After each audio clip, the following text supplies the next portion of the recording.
नमस्कार, मैं काजल मिश्रा। स्वागत है आपका एनएल लाइव। नजर डालते हैं हिमाचल प्रदेश की मुख्य खबरों पर।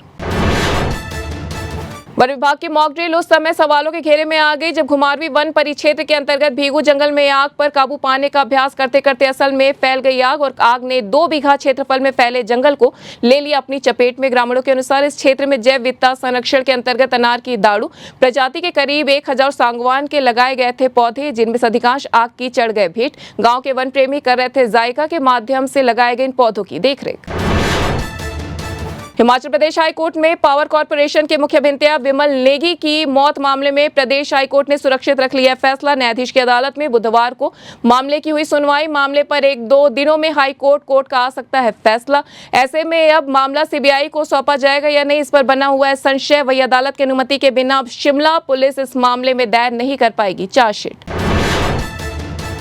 प्रदेश कांग्रेस अध्यक्ष प्रतिभा सिंह ने दिया बयान कि उन्होंने हमेशा संगठन के लिए किया है काम और आगे भी करती रहेंगी। कांग्रेस अध्यक्ष प्रतिभा सिंह ने वीरभद्र सिंह के मार्गदर्शन का किया उल्लेख और कार्यकर्ता के सम्मान पर दिया जोर। अध्यक्ष प्रतिभा सिंह ने कहा कि मजबूत स्थिति में है कांग्रेस और लोगों की उम्मीद पर उतरना होगा खरा। प्रतिभा सिंह ने जल्द पीसीसी गठन की जताई है उम्मीद।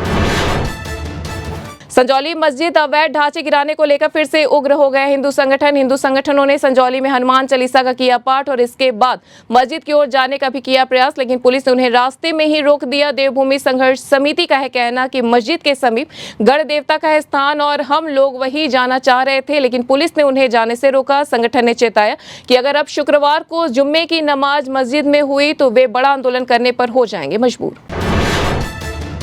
देश भर में निर्मित 196 दवाओं के सैंपल जांच में हो गए हैं फेल। इनमें हिमाचल प्रदेश में बनी 57 दवाएं भी हैं शामिल, जिनके सैंपल मानकों पर नहीं उतरे खरे।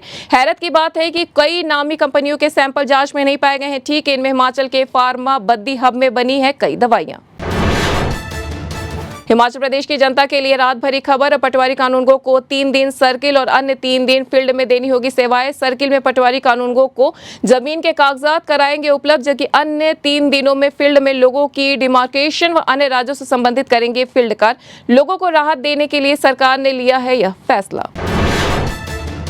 हिमाचल प्रदेश में वाहनों के हो रही चालान, लेकिन लोगों को ही नहीं मिल रही इसकी जानकारी। कोर्ट में लंबी थी चालान को लेकर। प्रदेश पुलिस की टीटीआर विंग के सर्वे में हुआ यह खुलासा। सर्वेक्षण के लिए पुलिस के जवान जब डोर टू डोर पहुंचे तो लोग बोले आर्थिक कठिनाई और व्यक्तिगत समस्याओं के कारण नहीं भुगत सकते चालान। राज्य बिजली बोर्ड ने एनपीएस कर्मियों के लिए अपना ली है केंद्र सरकार की महंगाई भत्ते दरें। पुराने पेंशन बहाली का इंतजार कर रहे बोर्ड के 6000 एनपीएस कर्मचारियों को मिलेगा 2% अतिरिक्त महंगाई भत्ता। ओपीएस बहाली का इंतजार कर रहे कर्मियों को वित्तीय नुकसान से बचाने के लिए केंद्र के समान महंगाई भत्ता देने के फैसले से जोड़ दिया गया एनपीएस कर्मचारियों को। हिमाचल प्रदेश बागवानी विभाग ने विलुप्त हो रही देसी मधुमक्खियों के संरक्षण के लिए मड हाइव नामक एक नई तरह की मधुमक्खी का घर किया है विकसित। इसमें बागवान अपने बगीचों घरों में स्थायी तौर पर रख सकते हैं मधुमक्खियों को। यह घर मधुमक्खियों के लिए प्रदान करता है प्राकृतिक और टिकाऊ आवास, जिसमें शहद का बढ़ता है उत्पादन और मधुमक्खी पालन को बनाया जा सकता है अधिक सुविधाजनक। हिमाचल में बारालाचा, शिंकुला और रोहतांग जैसी ऊंची चोटियों पर हुआ हल्का हिमपात और कई जगहों पर हुई बारिश। पालमपुर और जोगिंद्रनगर में ओलावृष्टि से कुछ वाहनों को हुआ नुकसान। मौसम विभाग ने 24 और 25 मई को ऊना बिलासपुर को छोड़कर बाकी सभी स्थानों पर तेज हवाओं का जारी किया है येलो अलर्ट। तो ये थी हिमाचल प्रदेश की अब तक की मुख्य खबरें। ऐसी तमाम खबरों से जुड़े रहने के लिए देखते रहिए एनएल लाइव।